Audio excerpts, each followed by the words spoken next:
diplomat, and then tomorrow is... Okay, finally, what does Dr. Baofu, with his many studies and many theories and many books, think about the major topic, geopolitical question today, the US and China in the 21st century? But please go whichever way you like in your presentation. Okay. Before I go into that, I just want to make a short response to your previous comment before the break. You talk about that we need to, that your interest is to look into the world from the scientific perspective, not the religious one, because now we are in the modern era. Now, in my book, The Future of Human Civilization, and also in many other books on science, I question that too. I think that it's very dangerous to look at the world only from the scientific perspective. And this is what I call the ideology of scientism.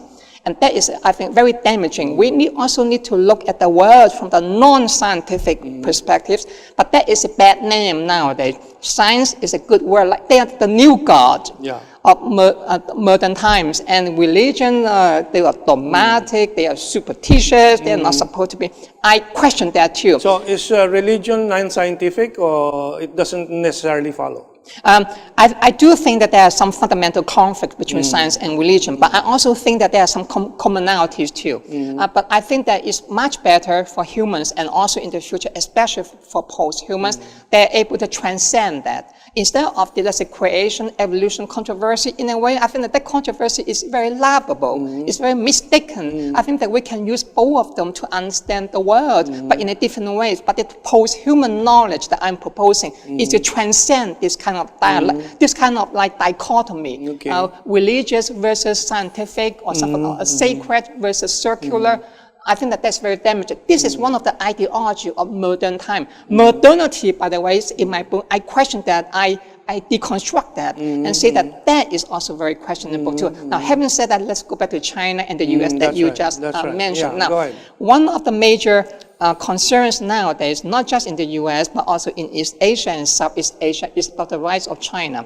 It's not just about the question of South China Sea, about all these islands. It's not just a question about the US presence in Asia and the security alliances.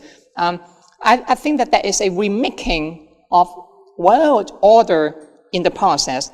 And it makes a lot of people very uncomfortable because they get used to the American era, where the US has been dominant in the world, not just in East Asia. So now the question is, what do people do with China? In the case of Philippines, as you know, your previous president, he was very anti-Chinese. That's right. Yeah, and now the new one is much more collaborating. I don't want to go into the internal politics of the Philippines, but I just want to talk about international politics. I think that the countries in Southeast Asia and also East Asia, no matter what their previous history and concerns, I think they have to recognize that we are entering a new era and stop thinking of the old way. And start thinking that, like it or not, China will be the dominant power, not just in East Asia and Southeast Asia, but also in the world.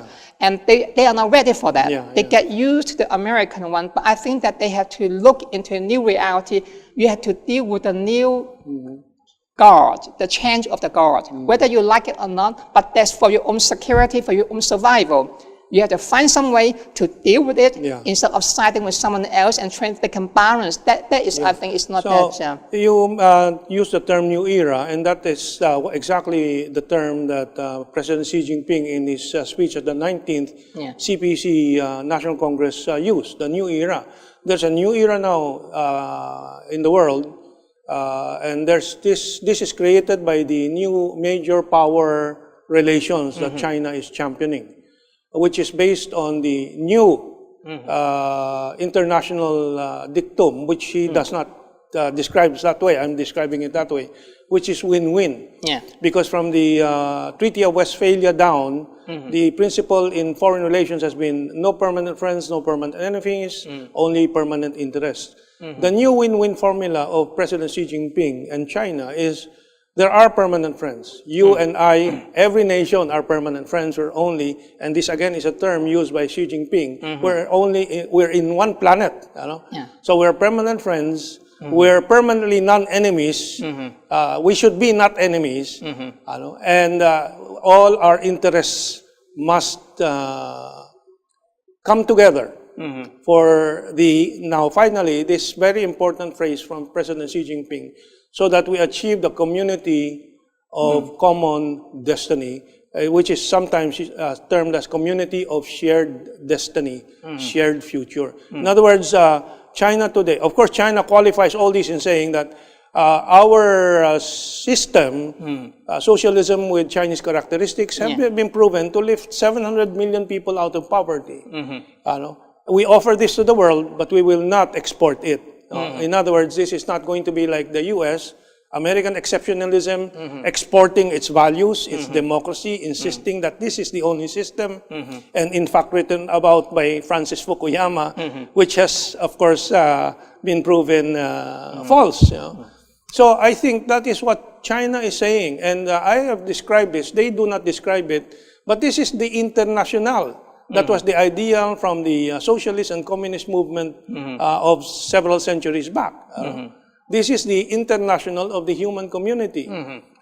It is a message that has not been understood by the rest of the world yet, but I hope, I'm in fact advocating it for 2018 as my mission to make people understand. But what's your reaction to that? Yeah, I have written many books and articles about this kind of issue. And one of them is the one that I just mentioned, Beyond the World of Titans, for example.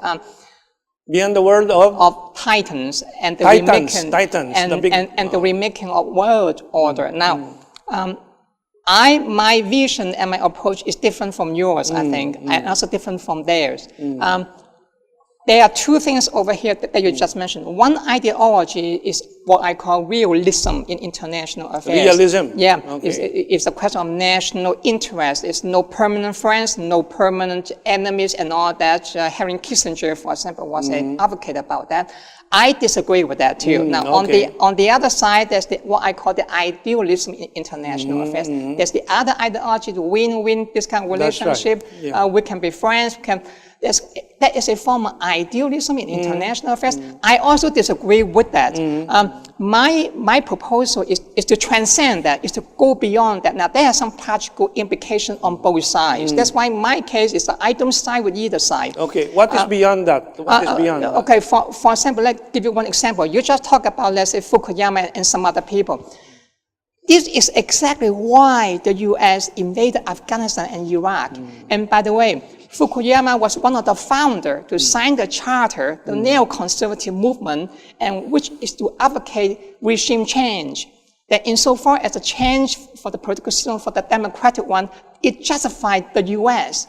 to invade other countries to change. Right, yeah, and the consequences in Iraq and Afghanistan are so bad to U.S. national security. Now, even Fukuyama himself is withdrawing from that kind of support. Now, that is the implication of what I just said, is that to go beyond that. Why should we go beyond that? Because of this kind of realism, in a way. This is also mixed with a form of idealism again. Yeah, but because of the ideology isn't going beyond that is the win-win formula. Okay, fine. But the win-win is also a bit problematic because in real life, it's not so harmonic as you might think. Even a wife and a husband, sometimes they fight. But isn't that the purpose? Isn't that the function of the human mind and spirit? To reason things out until it is resolved and a synthesis is achieved. Yes. Okay. Just give you an idea, just a metaphor here, because we're in the East now. We're in the Philippines. In the East, let's say in China, in East Asia, they think about just a yin-yang. Precisely. A metaphor. Now, if there is win, there's also lose. So you cannot always just say win-win. Win-win is just another form of ideology. We have to also understand in some cases, it's not win-win, it's also win-lose. So my proposal in the end is neither with the idealism nor with realism in the end. I think that both of them can be quite damaging to human security in the longer term. We have to think outside the box, not just the two boxes.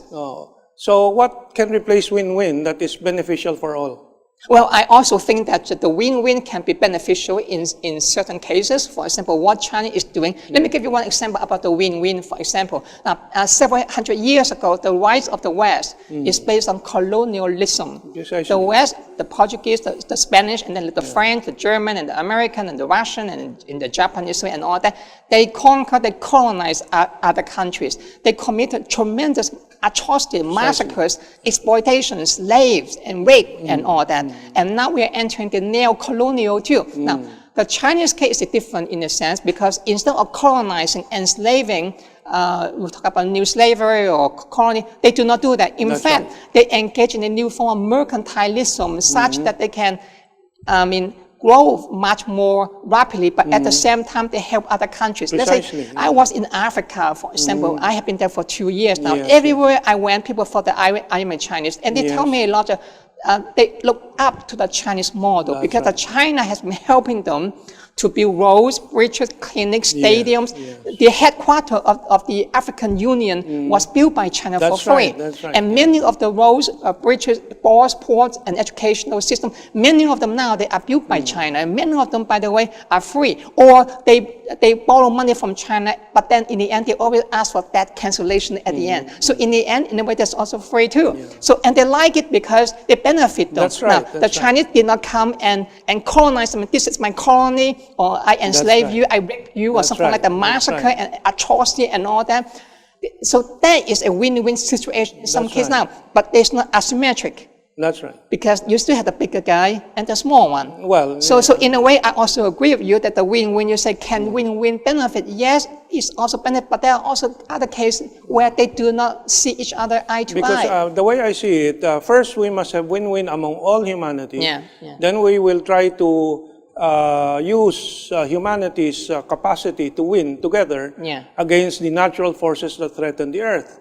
If there is a new global cooling or a new global warming, if there is an asteroid threatening to crash into Earth and demolish half of humanity, the humanity works together to overcome the natural challenges. So, well, anyway, we don't have time to finish this. But it's very interesting. But a good example is that there are also other cases which are win-lose. North Korea is a good example.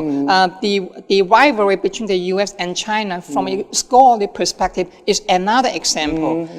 But that's also the other side which is win-win. And that's why you have this kind of problem in North Korea, even between China and North Korea. In the U.S., for example, people used to think that China can pressure North Korea, they can use the leverage, and I disagree with that because I think there are some also fundamental differences between North Korea and China to sum up the rivalry between the U.S. We have only 1 minute left. Obviously, we cannot finish all this discussion, understand. But I think the next 50 seconds should be your message to us and to the world, and then maybe my invitation for you to be back for further discussions. But what's your message? I don't like to advocate and tell other people what to do. I don't like that because every time people think that I'm from the U.S., they think that then I shall come and tell you, do this, and do this. I do not do that. I do think that East Asia and Southeast Asia, in this case, they can learn from others. I think that maybe in the next few decades, whether they like it or not, they will have to confront China. They have to deal with that. I do not think that it's necessarily a win-lose as they are afraid of, but I don't think that it's necessarily a win-win as they may be told, but I think that they have to maneuver between the two. But I certainly disagree with those people who think that, for example, that is a threat. I think that just like the crisis in Chinese, opportunity and also risk. And risk. So I think they have to deal with that instead of thinking that as like something that is like we have to contain, but on the other hand, also do not think that there must be something that we have to accommodate. But I think that we have to deal together with them such that can benefit them. But remember, even in a marriage, wife and husband can fight. So it's not very unnatural, but it's just a beginning. Another prediction of mine, which maybe I can send a message to them, is that sooner or later, East Asia and Southeast Asia will try to come to adjust with the new guard.